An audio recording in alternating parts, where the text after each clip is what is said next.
चतुर्थ गद्यांश है अस्य उपत्यकायाम। ऊपर वाली लाइन में भी उपत्यका आया है और इसमें भी। तो ऊपर वाली लाइन में उपत्यका वनराज के लिए है, जंगल है वहाँ पर। और इसकी घाटियों में क्या है? इसकी घाटियों में एक वचन आएगा, इसकी घाटी में विद्यमान कश्मीर देश स्वयं भी अपनी सुंदरता से भूस्वर्ग, पृथ्वी का स्वर्ग, इस नाम से संसार में जाना जाता है। कश्मीर को पृथ्वी का स्वर्ग कहते हैं, क्यों? क्योंकि ये बहुत सुंदर है और वो इसकी घाटी में है।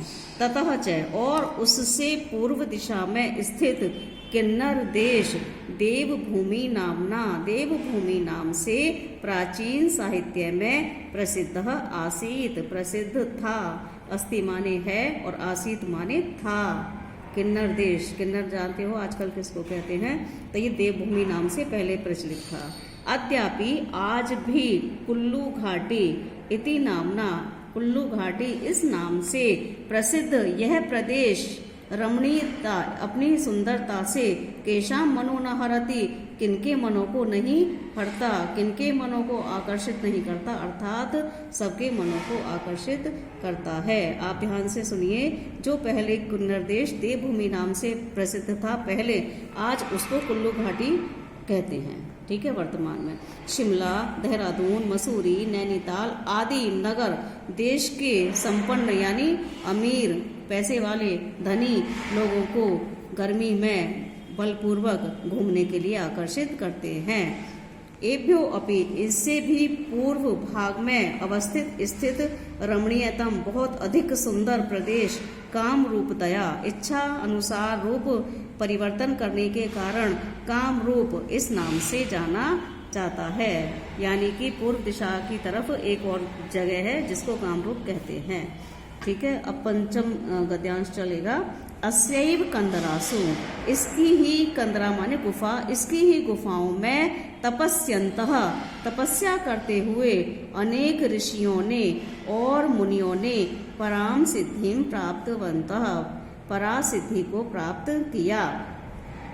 अस्य सिद्धिमत्वम, इसकी सिद्धिमत्ता को देखकर ही उपवरे गृणाम संगमे च नदीनाम धिया विप्रो अजायत। ठीक है। ये लाइन सूक्ति की होती है ये, तो इसका अर्थ ध्यान से आप सुनिए। इसकी सिद्धिमत्ता को देखकर ही गिरिनाम, पर्वतों की गुफाओं में और नदियों के संगम पर, धिया माने बुद्धि से, विप्रो अजायत, ब्राह्मण पैदा हुआ। अर्थात ब्राह्मण जन्म से नहीं होता था, ब्राह्मण अपनी तपस्या से, शिक्षा की जो वो थी, शिक्षा का उच्च स्तर, उससे ब्राह्मण माना जाता था इत्यादि। ऐसा कहते हुए वैदिक ऋषियों ने इसके महत्व को स्वीकार किया है। इसके किसके? हिमालय के। पुराणेषु, पुराणों में सब प्रकार की सिद्धि देने वाले शिव का स्थान भी इसी पर्वत के कैलाश शिखर पर स्वीकार किया गया है। कैलाश पर्वत जो कहते हैं।